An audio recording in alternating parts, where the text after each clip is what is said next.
Siempre está en el trabajo. Veo a mi padre en el trabajo todos los días. Él pretende que no me ve, pero yo sé que lo hace. Trato de reaccionar de la misma forma, pero eso no parece surtir efecto alguno. Cuando estás en el trabajo tienes que dar lo mejor de ti, así que hago mi mejor esfuerzo por hacer lo que se supone que debo de hacer. Puedo sentir su mirada. Bien, quiero que vea cuán diferente soy de él. No estoy en tu sombra, soy mi propio ser. Sé lo que se están preguntando. ¿Los demás saben que es mi padre? La verdad es muy difícil de decir. Si no lo saben, no tengo ninguna intención por corregirlos. Si lo saben, entonces no hay nada que pueda hacer al respecto. Todos estamos bajo la sombra de nuestros padres durante la mayor parte de nuestras vidas. Sea que lo queramos o no, en algunos casos simplemente sucede que es más evidente. Nuestros padres nos ayudan a definir quiénes somos. Solo es cuestión de que si sigues su ejemplo o de si corres tan rápido como puedas en la dirección contraria. Por ejemplo, si tienes un padre adicto a las drogas que acaba de asesinar a una pareja recién casada a quienes se encontró varados a la mitad de la carretera. Cuando tú apenas tienes 10 años, eso puede hacer que desarrolles la tendencia a perpetuar un tipo de violencia similar. O puede motivarte a que te conviertas en un guardia de prisión para que te puedas asegurar de que él y otras personas parecidas no puedan herir a nadie más. Y así damos inicio a Rincón Paranormal. Bienvenidos. La dama del hospital. Cuenta la leyenda que en un pueblecito perdido entre montañas hace más de 50 años que algunos de sus habitantes han vivido atemorizados por un hecho que cambió la vida del poblado para siempre. Este hecho cuenta que en las afueras de la localidad y casi escondido entre la espesa arboleda hay un edificio que fue un psiquiátrico. Cuando pasó el tiempo, el personal y los enfermos fueron reubicados en otros centros, hasta que el psiquiátrico se vio vacío oficialmente. Pero el pueblo empezó a circularse un rumor de que hay ciertos enfermos problemáticos que los habían abandonado allí, lo cual celadores del psiquiátrico habían confirmado posteriormente, agregando que muchos enfermos habían sido atados con correas a sus camas y fueron abandonados sin alimento y sin agua, además de haber sido sellados e insonorizando sus habitaciones para que nadie pudiera saber nunca más de ellos. Aunque la idea inicial era demoler el edificio con enfermos adentro, esto nunca sucedió, condenando a sus inquilinos a una muerte segura y horrible. Pocas semanas tras el abandono del edificio, muchos habitantes del pueblo empezaron a escuchar feroces gritos durante las noches que provenían del edificio del psiquiátrico.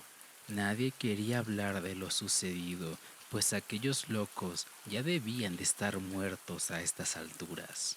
Llevaban más de un mes sin alimento y sin agua, encerrados y además de eso, atados. La situación se complicó más porque cada noche desaparecían animales de sus granjas y corrales y aparecían trozos de algunos de estos esparcidos en el pueblo. Rastros de sangre salían desde las cercas del ganado y conducían hacia el antiguo psiquiátrico. Hubo quien dijo haber visto por las noches a lo lejos a una mujer vestida de negro, con un aspecto fantasmal y armada con una daga, destripar a los animales y llevarse a muchos de ellos, para luego perderse en la negrura de la noche, camino del siniestro edificio. Pasaron las semanas y el ganado del pueblo seguía desapareciendo más y más. Un día, hacia finales de año, los vecinos decidieron poner fin al robo de animales. Aunque esto fuese obra de un fantasma, así que noche tras noche montaron guardia en todos los corrales cercanos. Uno de los vecinos que vigilaba encontró al ladrón con las manos en la masa y llamó al resto de personas. Delante de ellos había una figura tapada con una manta negra, flotando a unos centímetros sobre el suelo, con una daga que movía de forma habilidosa, con una mano mientras con la otra decapitaba a un pollo que estaba sujetando. Con una velocidad sobrenatural, la figura partió volando hacia el edificio al verse descubierta. Todos los vecinos fueron tras ella, entraron salvajemente al edificio y quedaron petrificados al ver que en la sala que estaba frente de ellos habían varias decenas de cuerpos famélicos, encogidos de largas melenas y huesos marcados, tirados por el suelo, acurrucados en rincones y cientos de trozos de animales junto a una gran cantidad de sangre estaban esparcidos entre ellos y por sus cuerpos.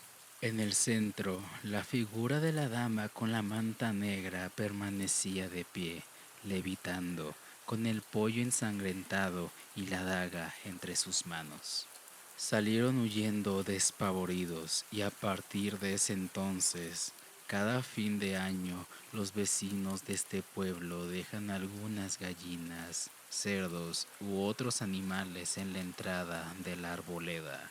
Y gracias a ello, dicen los viejos del lugar que los gritos no se han vuelto a escuchar por varias noches.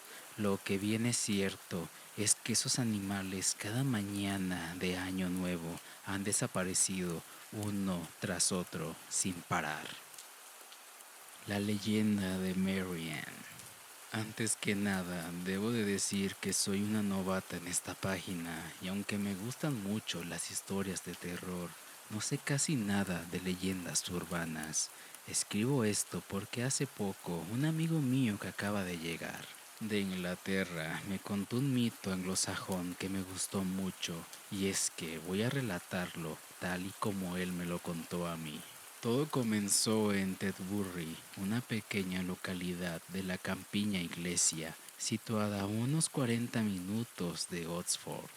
Hacía muchos años en aquella localidad había vivido una chica guapísima llamada Mary Ann Southford.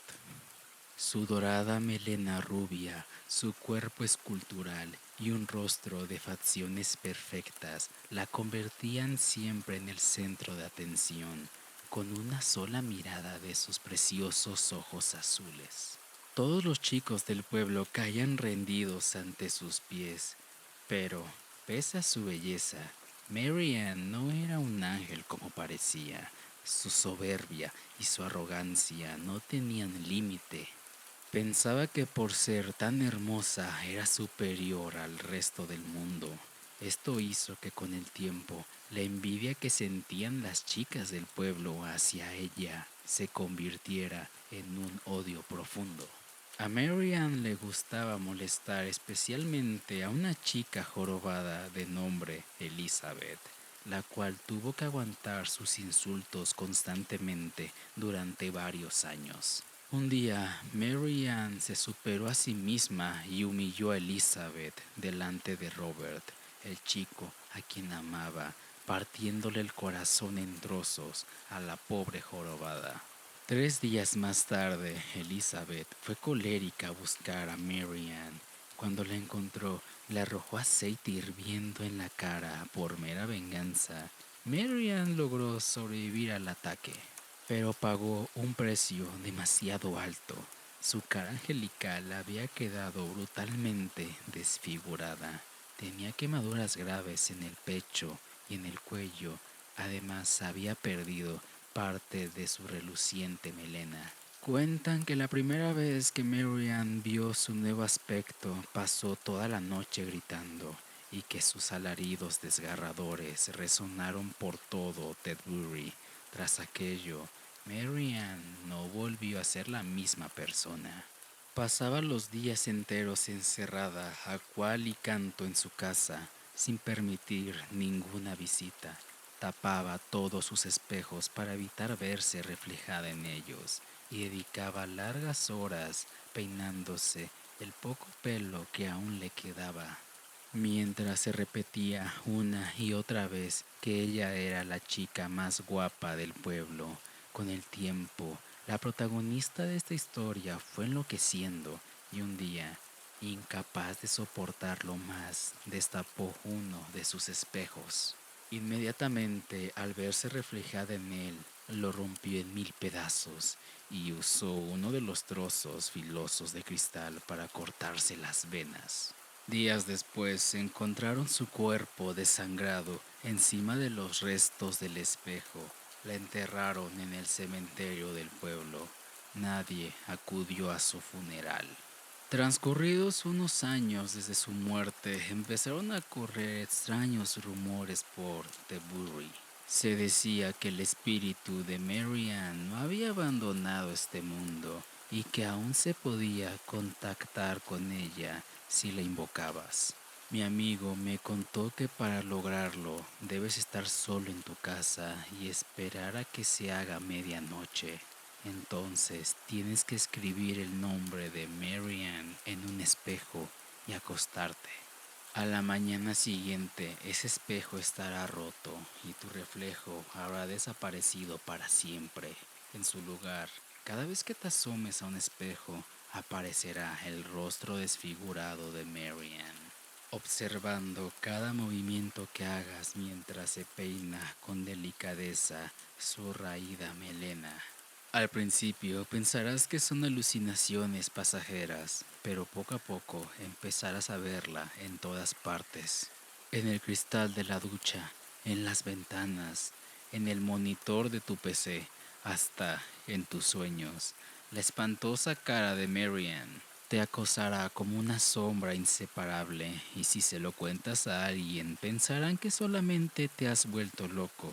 La medicación no podrá ayudarte, tu vida irá de peor en peor hasta el punto en el que estés harto de esta, junto a su horrenda cara, y un día romperás un espejo en los que se refleja y finalmente vas a morir. Las fuerzas del mal. Cuando los padres de Micaela fallecieron, ella tenía solamente 7 años, así que sus tíos se hicieron cargo de ella.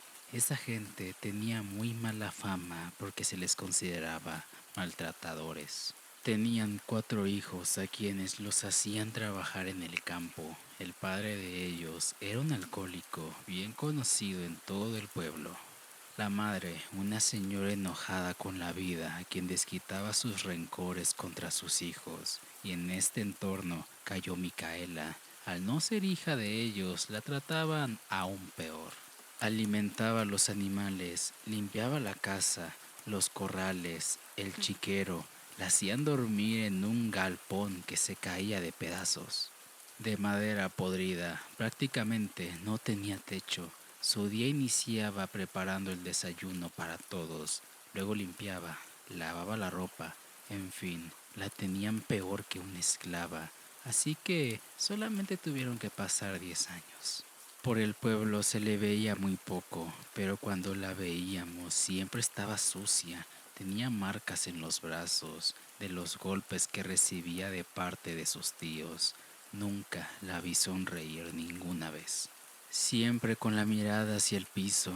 Fue una tarde que llegó el circo del pueblo. Todos estaban entusiasmados ya que era la primera vez que algo así ocurría en este lugar. Todos los habitantes acudimos a las funciones, menos Micaela. Una mañana, una viejita que se hacía llamar Madame Livia, supuestamente vidente, salió a pasear por el pueblo y la vio. Se acercó a Micaela, le dijo que nunca la había visto antes. Ella respondió, es que no tengo tiempo para el circo. De repente su tío salió de la casa. Micaela, con tantas cosas por hacer, ¿pierdes el tiempo con esta vieja? Se acercó hasta donde estaban y le dio una bofetada que la hizo caer en la suciedad de los animales. Al ver eso, Madame Livia se dio la vuelta y se fue, enfurecida con lo que había presenciado.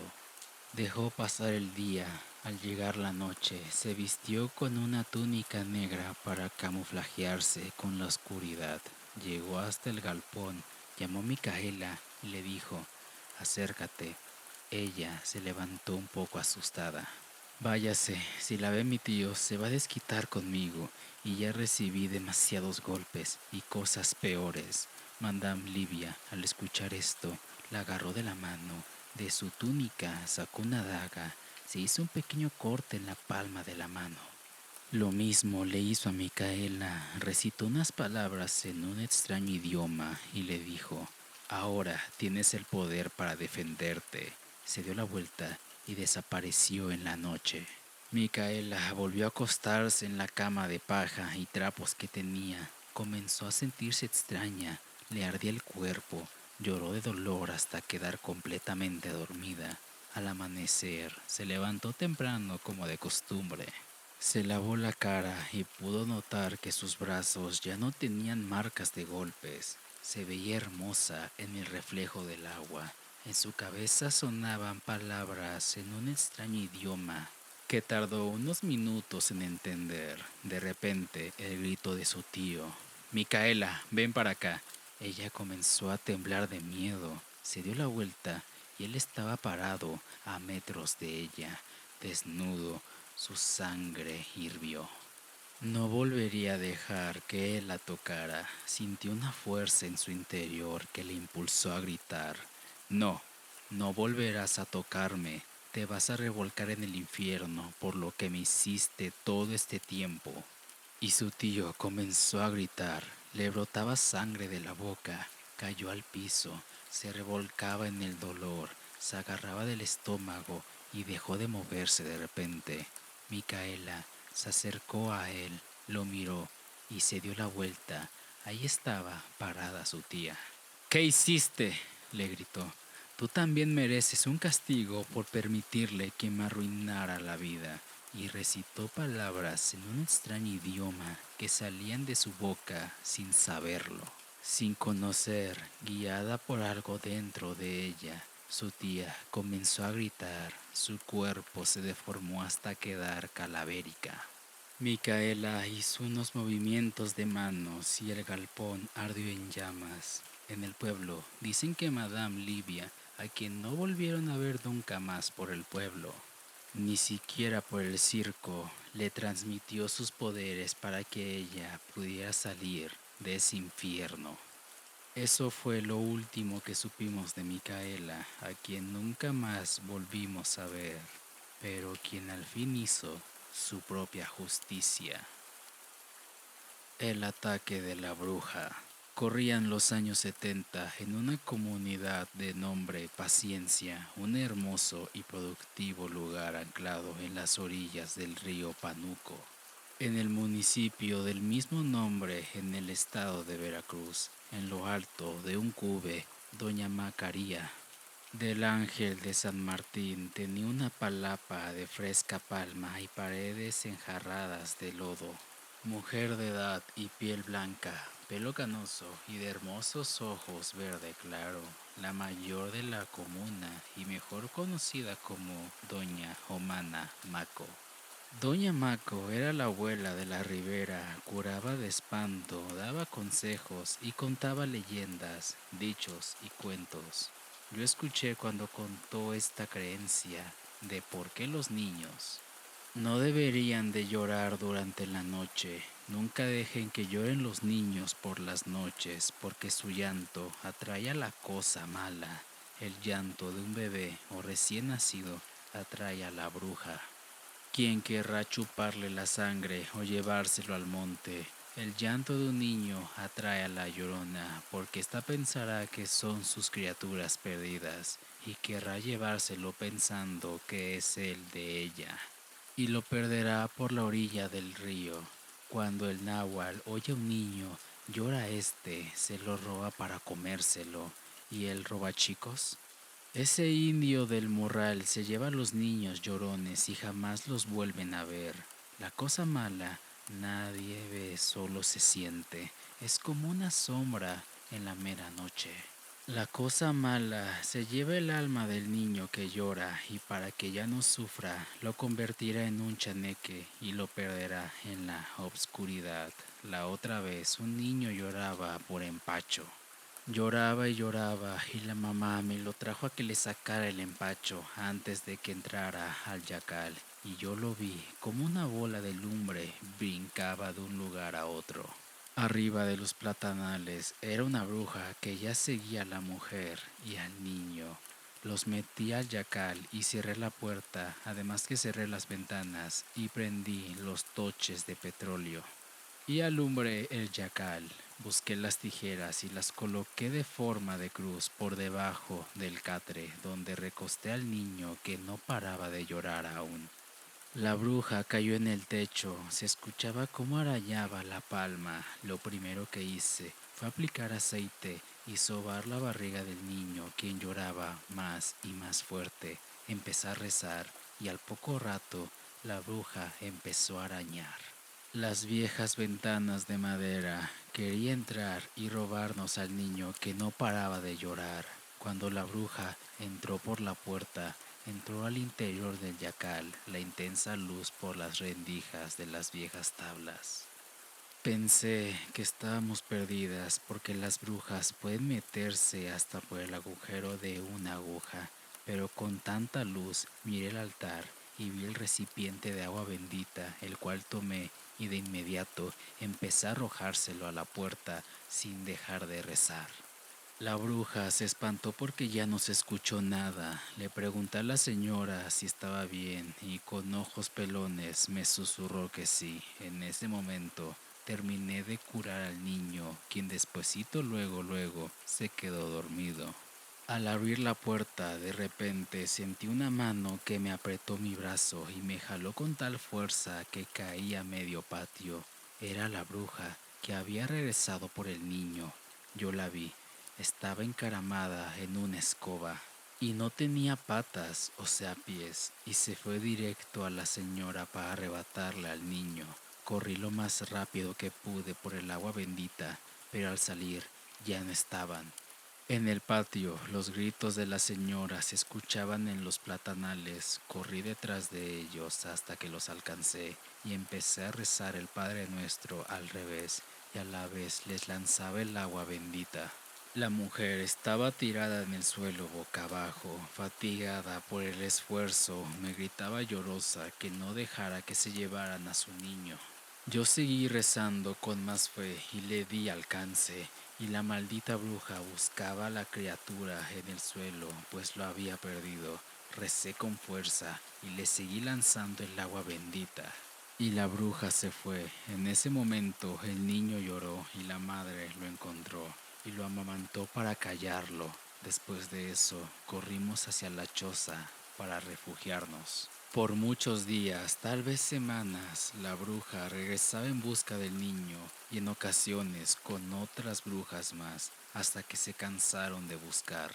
Es por eso que jamás los niños deben de llorar por las noches, como les dije, atraen a las cosas malas.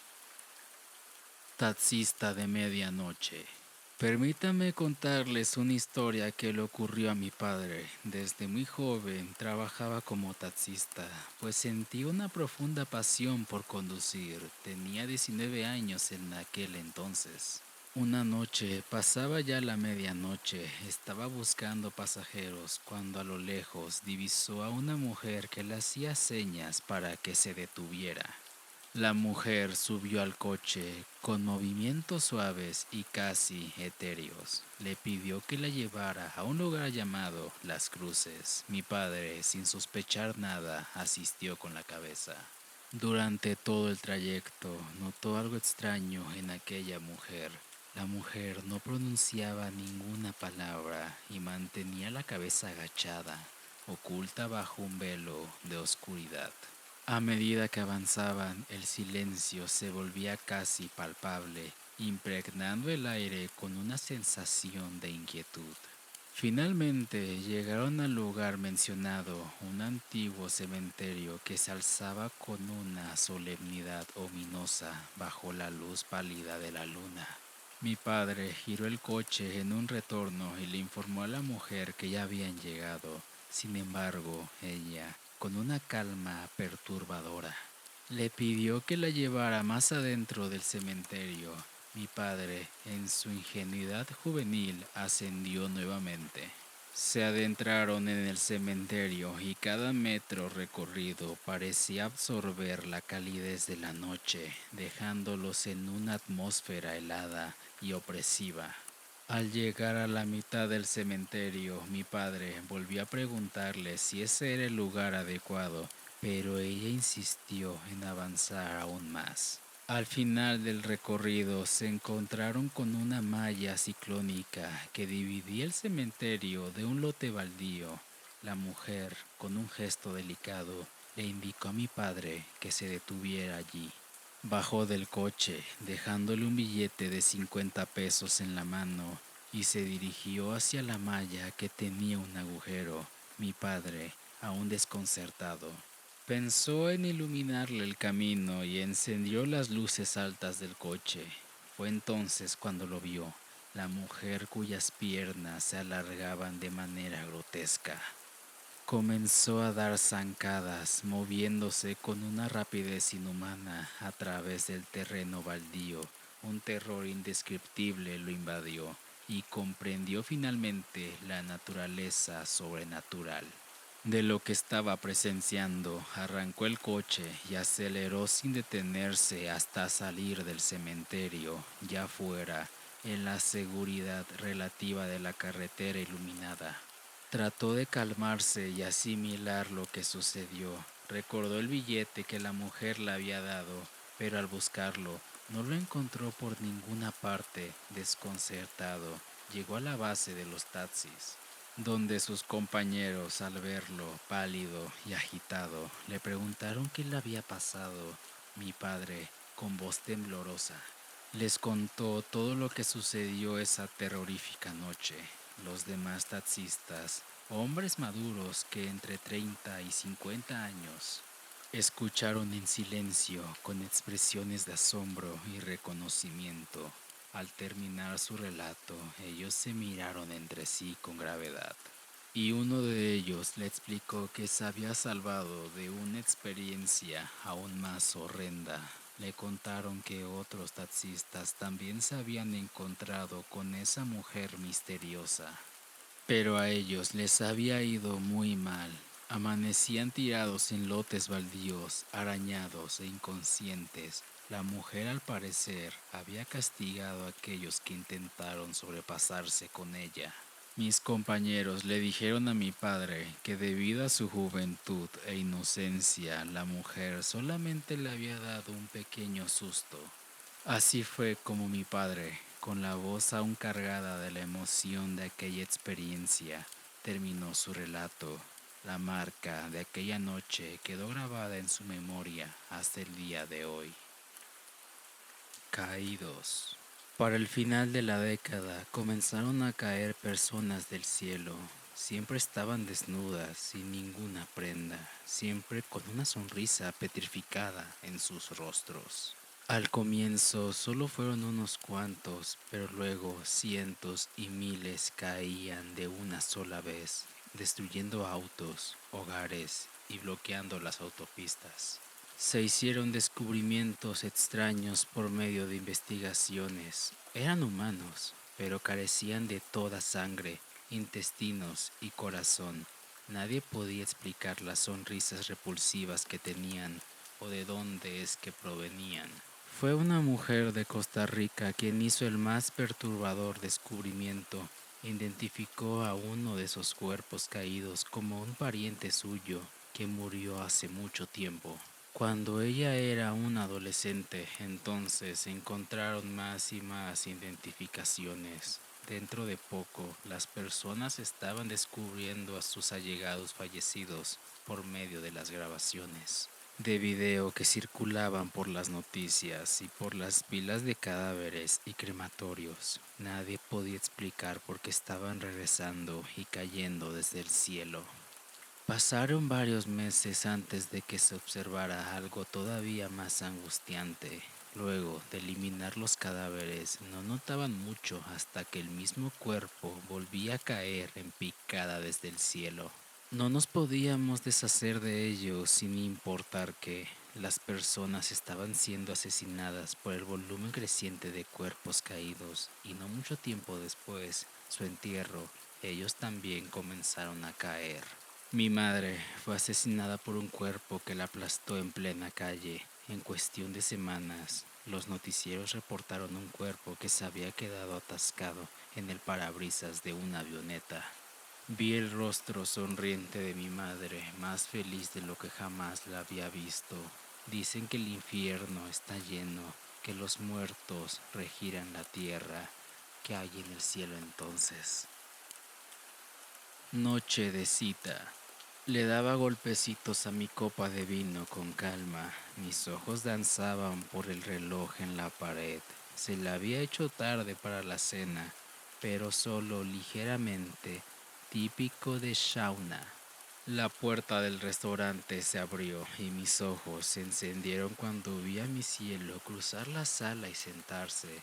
Estaba bien vestida, pero mi parte favorita de su atuendo, como siempre, era su sonrisa. Bebimos y comimos a medida de que la noche transcurría. La electricidad me recorrió cuando se acercó por la mesa, entrelazando dedos así. Mi mano se calentó con ese amor conocido y todos los recuerdos que conllevaba. No me importaba lo que dijeran. Esa es la mejor sensación que alguien puede obtener. Comenzó a entretenerme con una historia graciosa. No mentiré, apenas escuché algo de lo que estaba diciendo, pero me reí de todas formas, porque la manera animada en la que habló fue suficiente para mí. Era tan maravillosa. ¿Cómo pude haber sido tan afortunada de tener a una mujer así de perfecta en mi vida? Llegó la cuenta y mi corazón revoloteó. Por la emoción, sabiendo lo que seguía, ella se puso su abrigo mientras yo colocaba un billete de $20 en mi mesa. Vi cómo Shauna ayudaba a su cita a levantarse de la mesa y le puso su abrigo. Era la rubia putona que conoció en un bar luego de que nosotras habíamos terminado. Solo se habían estado viendo por un par de años. Así que no podía ser muy serio. Shauna nunca podría olvidar a su primer amor, o sea yo. En todo caso, sé que por la manera en la que le habla, simplemente intenta pretender que soy yo. Salieron por la puerta y las perseguí con sigilo. No podía esperar a que llegaran a su casa. Mi parte favorita era escalar el árbol afuera de su habitación y esperar a que se consumara la noche. Simplemente sé que piensa de mí en ese momento. Y hasta aquí el episodio del día de hoy, queridos oyentes de Rincón Paranormal. Espero que les haya encantado, al igual como a mí, narrarles como siempre estas anécdotas e historias paranormales. Así que los veo el día de mañana. Se cuidan mucho. Bye bye.